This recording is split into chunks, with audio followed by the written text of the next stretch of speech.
Students, how are you? I am doctor Alka Pathak. आज मैं BEd second same के एक कंटेंट आपके साथ शेयर करने जा रही हूँ। प्रतिमान। प्रतिमान को हम बोलते हैं मॉडल, और मॉडल शब्द से समझ रहे हो ना, किसी भी चीज़ का हम बताते हैं मॉडल, प्रतिरूप या प्रतिमान, है ना।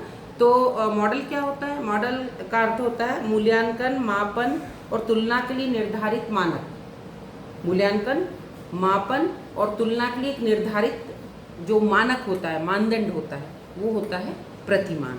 ठीक है। तो प्रतिमान जो होता है वो आदर्श एक ढांचा होता है, एक सिस्टमेटिक ढांचा होता है, जिसके आधार पर हम किसी वस्तु, प्रक्रिया, व्यवहार, मूल्यांकन या विश्लेषण कर सकते हैं, है ना, इसके आधार पर।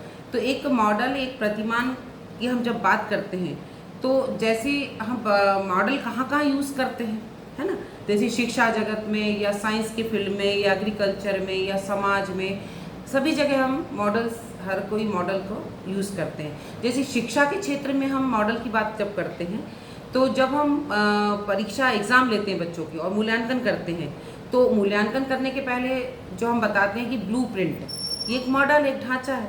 तो ब्लूप्रिंट के अकॉर्डिंग हम अपना प्रश्न पत्र तैयार करते हैं और मूल्यांकन तैयार करते हैं। फिर साइंस के क्षेत्र में हम कोई ना कोई हमारा मूल्यांकन करने का, जैसे उदाहरण के लिए मैं बताऊं, न्यूटन का नियम है जो है, तो न्यूटन का जो गति का नियम है एक मॉडल है ना।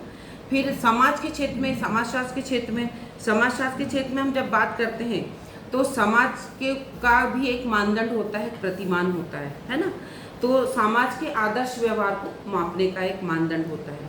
हम बोलते हैं ना, बहुत अच्छे समाज से बिलोंग करता है, तो ये मानदंड होता है। अब हम एग्रीकल्चर की बात करते हैं तो एग्रीकल्चर में भी हम कोई मानदंड निर्धारित करते हैं कि हमको कितने समय में कौन सा प्लांट लगाना है, कौन सी प्लांट कब ग्रो करेगा, तो उसका भी एक मॉडल होता है, एक ढांचा होता है। तो इस प्रकार जो प्रतिमान होता है वो हम इस फील्ड में प्रतिमान को बता सकते हैं।